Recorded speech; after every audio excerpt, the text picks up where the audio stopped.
love to play the audio once again. So please bear with us.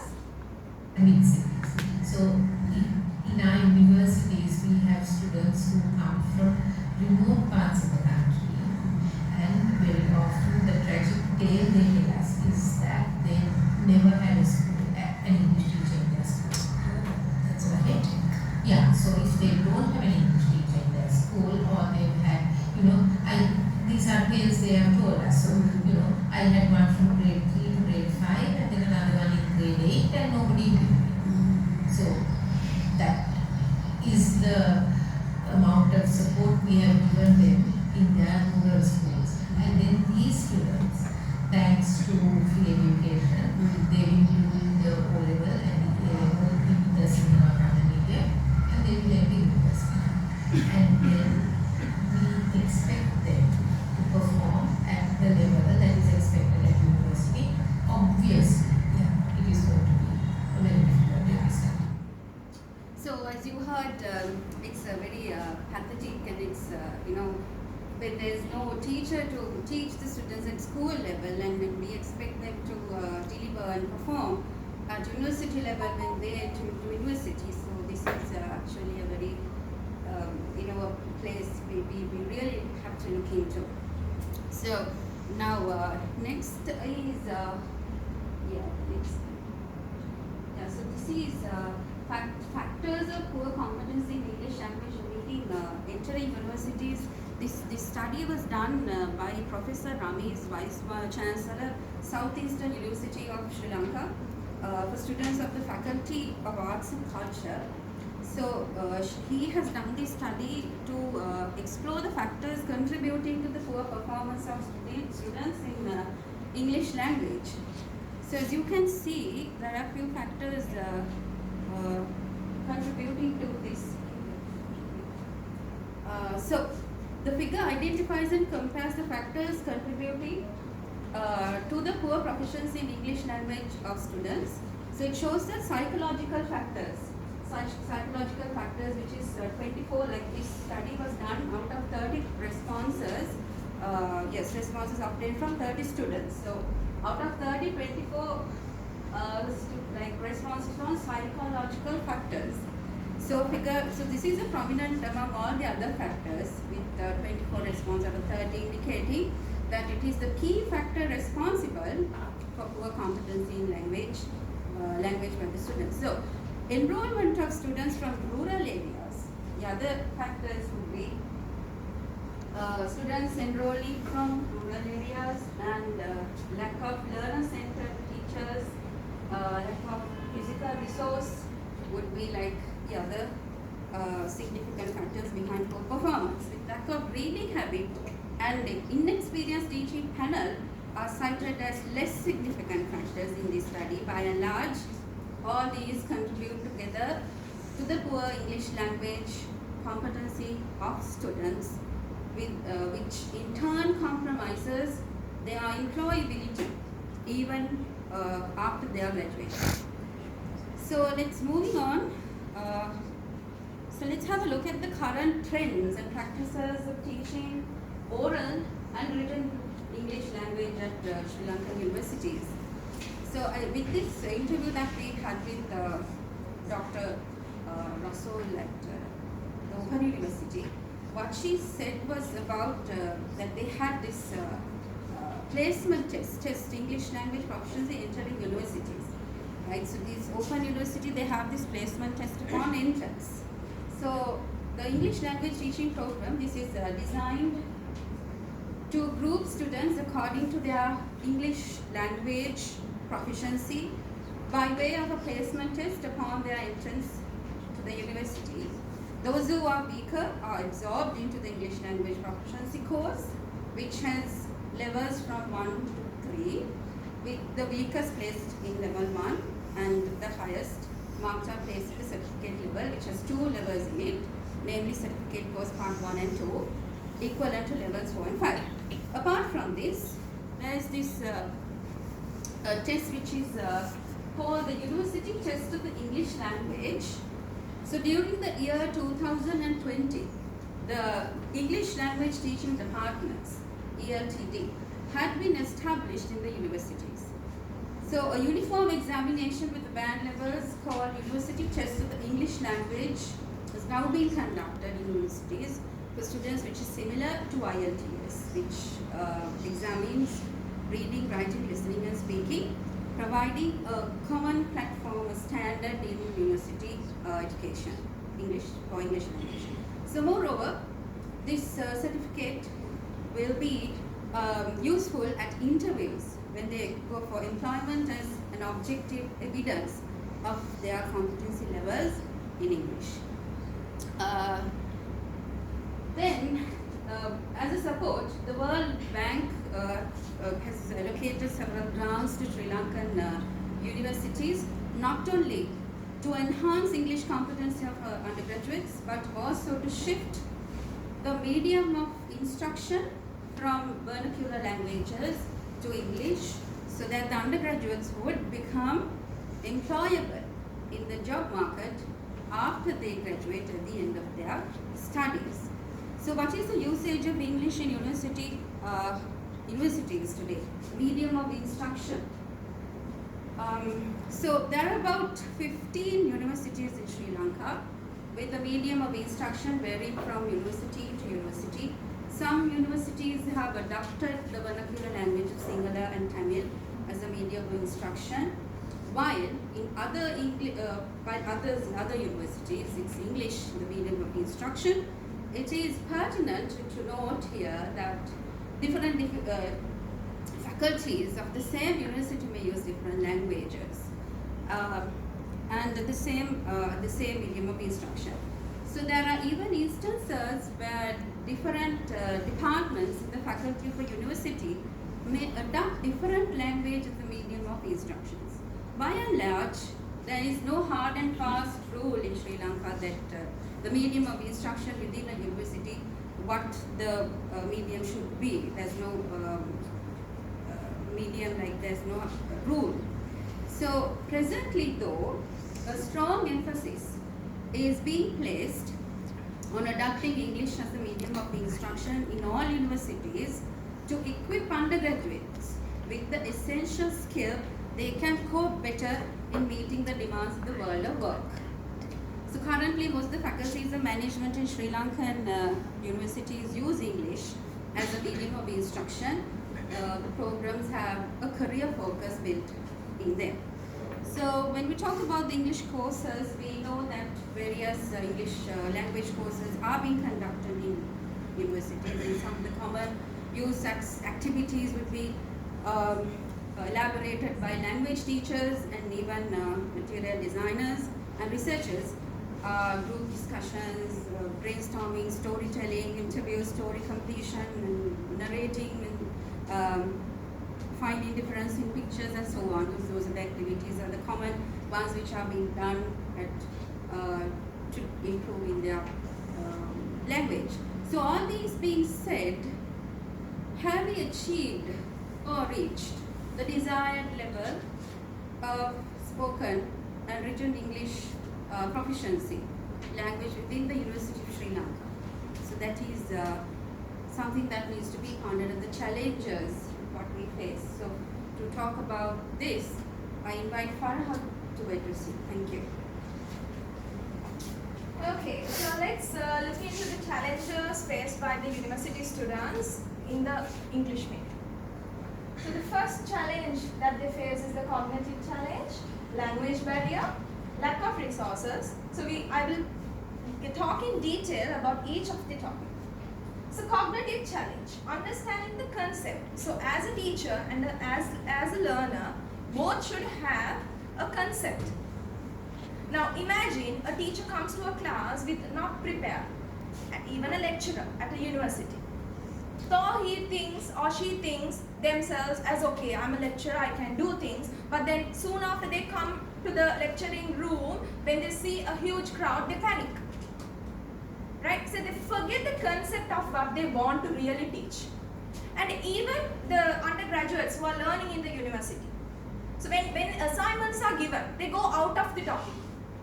That is because of the poor understanding of the concept. Right? Then the language barrier. So usage of new vocabularies, yes. Now when it comes to English language, we all know that we as teachers, now when it comes to university level, we always wanted to improve our vocabulary. She's going to the university. Why is she still using the simple English? Our English is broken, isn't it? Right? So instead of to the people who talk behind us, we want our vocabularies to be improved soon as we enter to the university. No, that's wrong.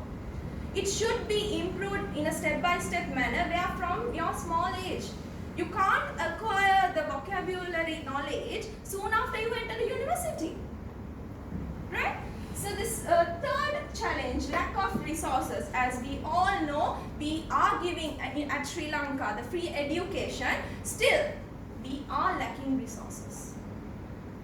Now, where the technology is moving to smart boards in teaching, if you go to government schools or universities, still they use the whiteboard or the blackboard. Where the children are getting the knowledge very in less number.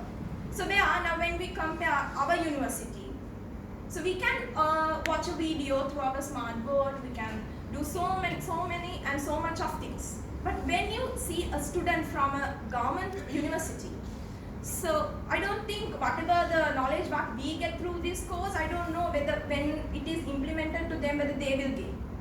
So still it is a challenge.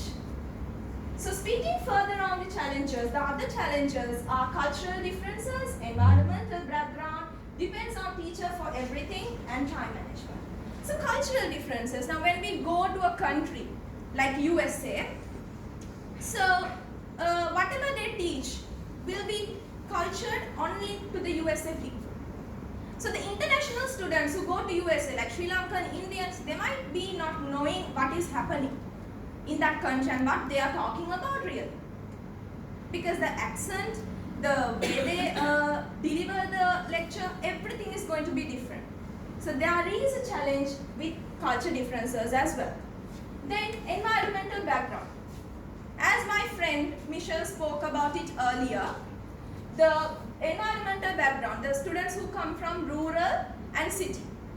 So even if we compare the students, now it is not as far as I know, because so many of my colleagues who are traveling from rural areas, I know they are getting educated.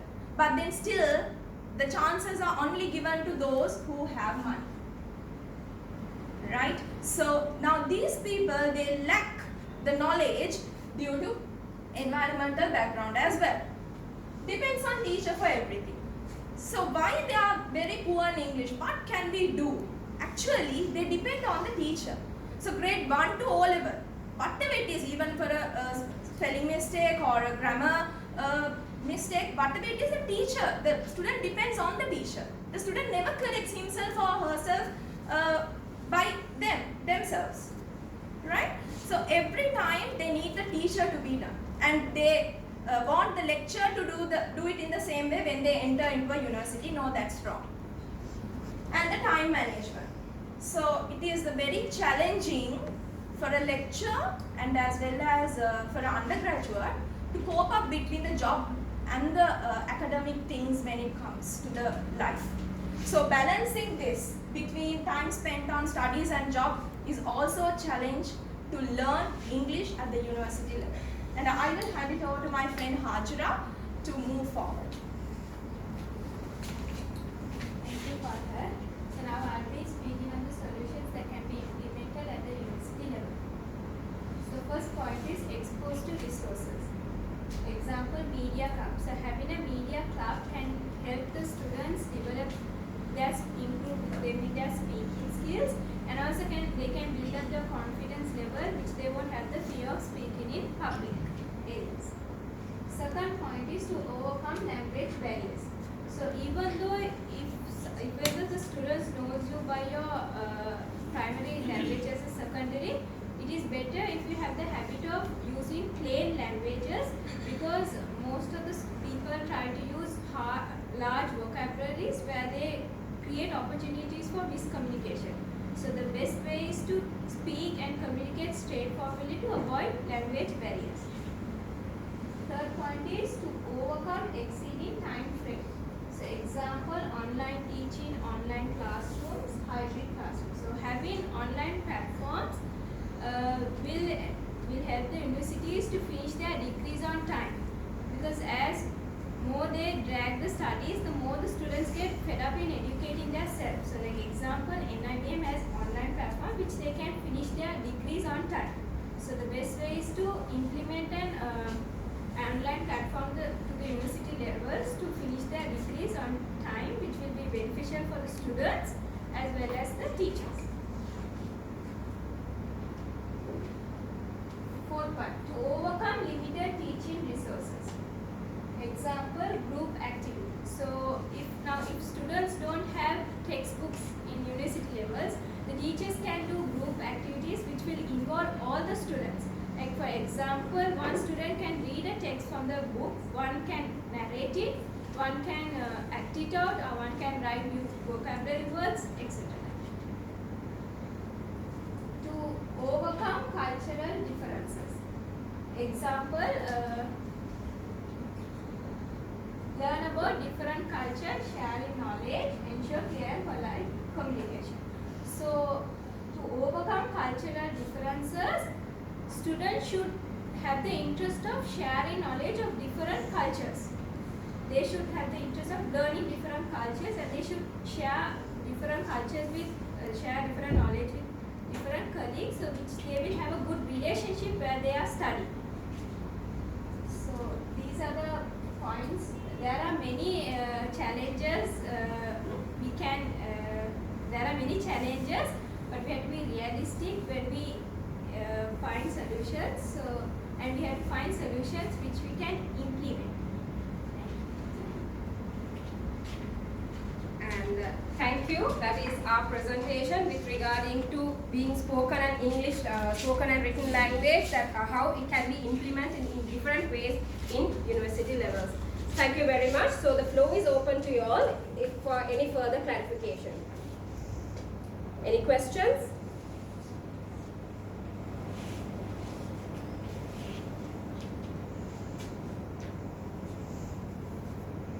No questions?